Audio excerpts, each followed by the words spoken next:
Welcome to another Truth Telling Tuesday, the place to be to open your heart, tell the truth, and change the world.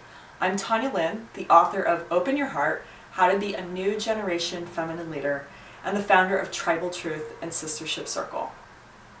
In today's video, I want to talk about exquisite self-care for leadership.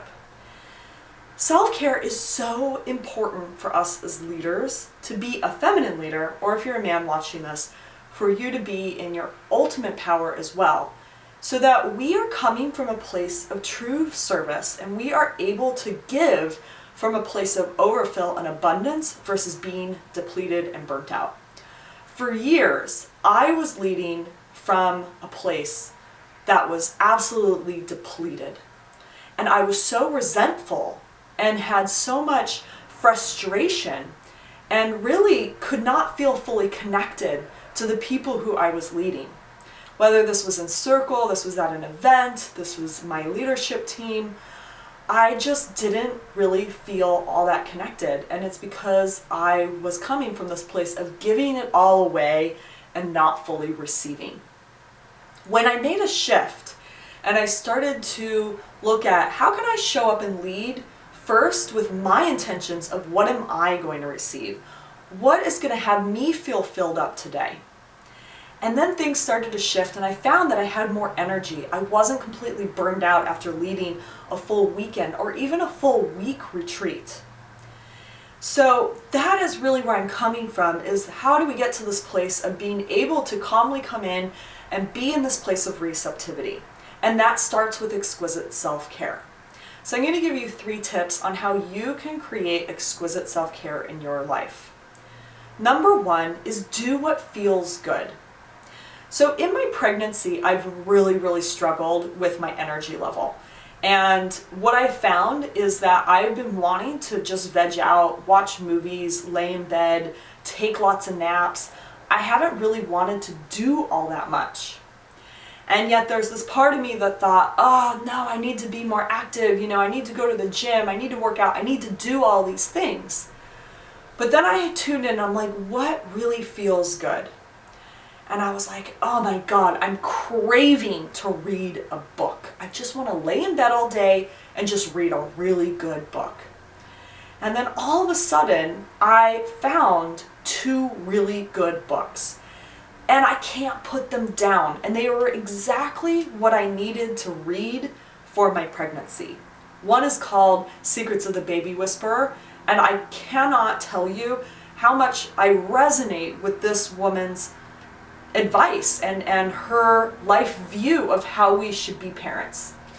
So something really powerful about just looking and seeing what feels good. Even my exercise routine has changed from really hardcore to going and swimming because I have no weight, right? I'm floating, and there's just something that feels so good about being in the water, and I can tune out and just have no impact on my body and still get a really good workout. Number 2, give yourself permission. And if you're struggling to give yourself permission, ask someone else to give you permission. A lot of times I struggle with having to really take care of myself during this pregnancy. And I go to my partner and I say, is it okay for me to lay in bed all day? He's like, yes, go lay in bed all day. And he actually encourages and he says, I love that you were just vegging out watching TV all day. It felt really good to just have you doing nothing. And so there was something so powerful about him giving me permission that then had me feel safer and more secure in giving myself permission. So if you're struggling to really have that self-control around taking care of yourself, it's okay to rely on others, and it's okay to be vulnerable and have someone support you in this way. Number 3 is understanding Einstein time. I absolutely love this concept, and Gay Hendricks talks about it in his book, The Big Leap, where time is really relative.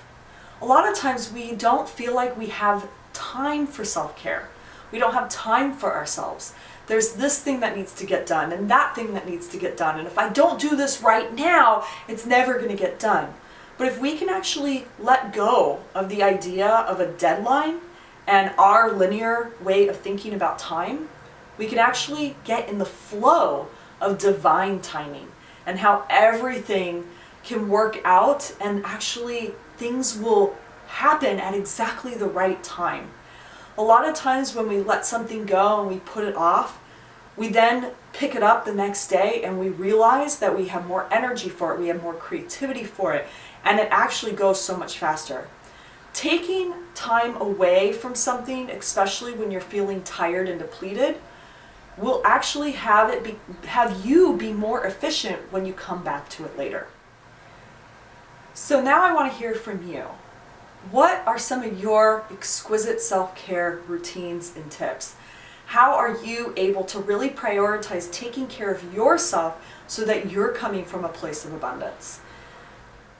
Leave a comment below and we'd love to hear from you. If you like this video, like it and subscribe to our channel, and we'll see you next week for another Truth Telling Tuesday.